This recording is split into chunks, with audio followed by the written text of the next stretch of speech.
दर्शकबिन नमस्कार। धेरै चलाखीपनले एक दिन आफैलाई घात गर्छ। जो धेरै चलाखी भएर अर्कालाई फसाउने काम गरिरहेका हुन्छन्, समय बित्दै जाँदा एक दिन भने ती आफ्नै चलाखीका कारण आफै विनाशको बाटोतिर अवश्य लाग्छन्। र जुन मान्छेले धेरै चलाखी गरिरहेका हुन्छन् र त्यही चलाखीपनका कारण कहिलेकाहीँ तिनीहरूकै लागि चलाखीपन घातक हुने गर्दछ। आज पनि हजुरहरू सामु यस्तै सन्देशमूलक भिडियो लिएर उपस्थित भइसकेको छु। अन्तिम समय हेरेर सहयोग गरिदिनु होला। एक समयको कुरा हो, एउटा ठुलो घना जङ्गल थियो। त्यस जङ्गलमा भने एउटा बाँदर बस्ने गर्दथ्यो। त्यो बाँदर भने साह्रै बाठो थियो। त्यस जङ्गलमा बस्ने अरू जनावर भने साह्रै सोझा थिए।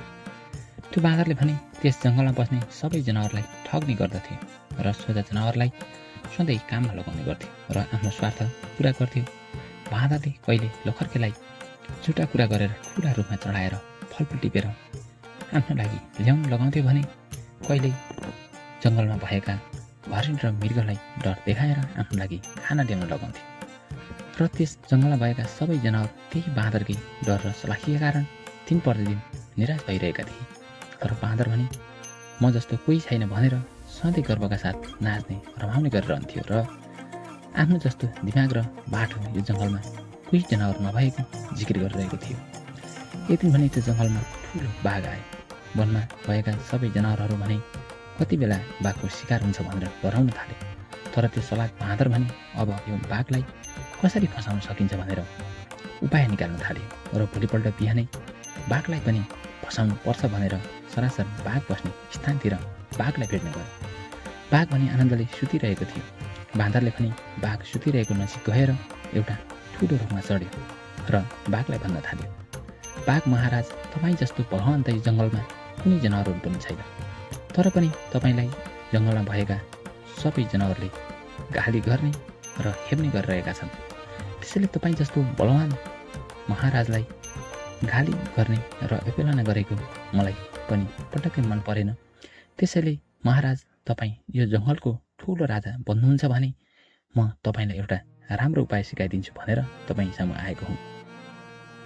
तपाईँलाई आज यो जङ्गलमा जनावरले गाली गरिरहेका छन्, तर तपाईँले मैले भनेको उपाय लगाउनु भयो भने भोलि गाली गर्ने जनावरले पनि तपाईँ नजिक आएर तपाईँलाई पूजा गर्नेछन् महाराज। बाँदरको यस्तो कुरा सुनिसकेपछि भने बाघले एकछिन सोच्यो र वनको ठुलो राजा बन्ने मनचाहेले बाघले बाँदरलाई सोध्यो, के उपाय हो भाइ, भन त मलाई। बाँदरले भने सबै झुटा कुरा बताएर ठगिरहेको थियो। ठुलो जङ्गलको बिचमा एउटा ठुलो रुख छ महाराज। त्यस रुखलाई तपाईँले गएर पूजा ध्यान गर्नुपर्नेछ। तपाईँ यो जङ्गलको ठुलो राजा बन्नुहुनेछ। त्यो रुखलाई पूजा गर्नुभयो भने र त्यो रुख मुनि पुगेर हजुरलाई ध्यान भने पहिलो दिन मैले नै गराउनु पर्नेछ महाराज। बाँदरको कुरा सुनिसकेपछि बाघ पनि जान तयार भएर बाघ र बाँदर भने पूजा गर्न भनेर जङ्गलको बाटो ठुलो रुख भएको स्थानतिर हिँडेर बाँदरले भने बाघलाई फसाउनकै लागि चलाखीपूर्ण काम गरिरहेको थियो र दिमाग लगाइरहेको थियो र जङ्गलको अप्ठ्यारो बाटोबाट बाघलाई लग्यो। जुन ठाउँमा ठुलो पहिरो जान लागिरहेको थियो र तलतिर भने ठुलो खोला बगिरहेको थियो। बाँदरले भने बाघलाई अप्ठ्यारो बाटोको छेउमा उभिन लगाए र बाघ पनि जङ्गलको ठुलो राजा भन्ने सपना पुरा गर्न अप्ठ्यारो बाटोको छेउमा उभिन तयार भयो। र त्यो जुन बाटो अप्ठ्यारो बाटोको बाघ उभिएको अगाडि एउटा रुख पनि थियो। तलतिर भने ठुलो खोला बगिरहेको थियो। बाँदर भने आफू रुखमा चढ्यो। बाघ भने अप्ठ्यारो ठाउँमा उभिरहेको थियो।